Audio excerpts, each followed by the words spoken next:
నమస్తే. ఇంతకుముందు అందరికీ ఆల్మోస్ట్ ప్రతి ఒక్కళ్ళకి మొబైల్లో బీప్ అనే ఒక అలర్ట్ అనేది వచ్చింది, రైట్?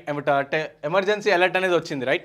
సో ఈ ఎమర్జెన్సీ అలర్ట్ ఏంది? ఈ ఎమర్జెన్సీ అలర్ట్ రాగానే ప్రతి ఒక్కళ్ళు షాక్ అయ్యారు. అండ్ కొంతమంది ఏంది అసలు ఏందని, ఫోన్ ఏమైనా ఖరాబ్ అయిందా అన్నట్టు కూడా డౌట్ వచ్చింది, రైట్? సో యాక్చువల్లీ ఈ ఎమర్జెన్సీ అలర్ట్ ఎందుకు వచ్చిందో నేను చెప్తాను ఇప్పుడు.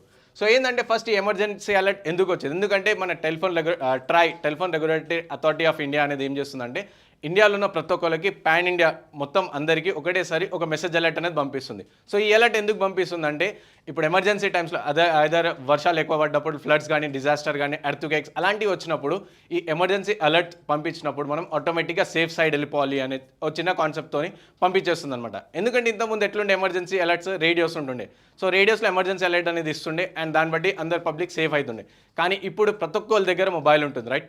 సో ఈ మొబైల్ ఉండడం వల్ల ఈ మొబైల్ ప్రతి ఒక్కళ్ళు ఇప్పుడు ఎనీ టైం యూజ్ చేస్తూనే ఉంటారు. సో ఆల్వేస్ వాళ్ళ చేతిలో కానీ వాళ్ళ జేబులో కానీ అందుబాటులో ఉంటుంది కాబట్టి సో ఎమర్జెన్సీ అలర్ట్ అనేది పెట్టడం ఇప్పుడు స్టార్ట్ చేసింది అనమాట. సో ఇది ప్రెసెంట్ అయితే టెస్ట్ స్టేజ్లో వచ్చేసింది. అండ్ ఈ మెసేజ్ ఏమొచ్చిందని ఒకసారి చూద్దాం మనం.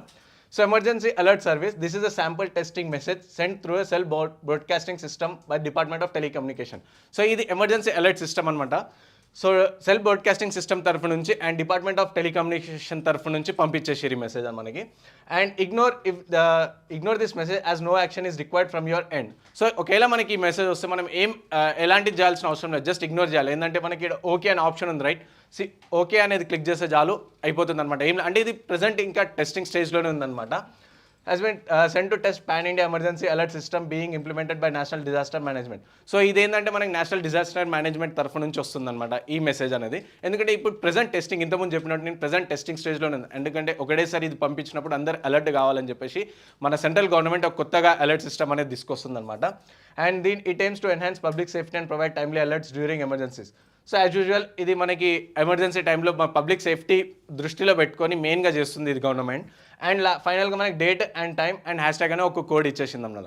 సో ఒకవేళ కనుక మీకు మెసేజ్ వస్తే మాత్రం ఎలాంటి ప్యానిక్ కావాల్సిన అవసరం లేదు. ఎందుకంటే ఇది మన సెంట్రల్ గవర్నమెంట్ ఒక తీసుకొచ్చే ఎమర్జెన్సీ ప్రోటోకాల్ అనేది తీసుకొచ్చింది అనమాట. ఎందుకంటే ప్రోటోకాల్ సేఫ్గా ఉండాలి, పబ్లిక్ సేఫ్గా ఉండాలని చెప్పేసి మన central government emergency alert system అనేది తీసుకొచ్చిందనమాట. ఈ బీప్ అనేది కంటిన్యూగా వస్తుంది, మనతో పాటు ప్రతి ఒక్కరికి వస్తుందన్నమాట. ఎస్పెషల్లీ ప్రెసెంట్ అయితే ఎయిర్టెల్ యూజర్స్కి వచ్చేసింది అండ్ త్వరలోనే, అంటే ఇది ఇనిషియల్ స్టేజ్లో త్వరలోనే అందరికి కూడా వస్తుందన్నమాట. సో ఇది ఓన్లీ మనకి ఎలా అయితే కోవిడ్ పాండమిక్ ఎమర్జెన్సీ వచ్చేసిందో సో అలాంటి దాంట్లో అండ్ వ్యాక్సిన్ తీసుకోవాలన్నప్పుడు ఇట్లా ఏమైనా ఎమర్జెన్సీ చెప్పాలన్నప్పుడు ఆటోమేటిక్గా సెంట్రల్ గవర్నమెంట్ ఇది ఆన్ చేస్తుంది అనమాట.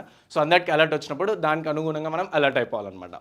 సో ఇలాంటి ఏమైనా ఎమర్జెన్సీ న్యూస్ కోసం మళ్ళీ మీరు తీసుకొని వస్తాను. అప్పటి వరకు రైట్.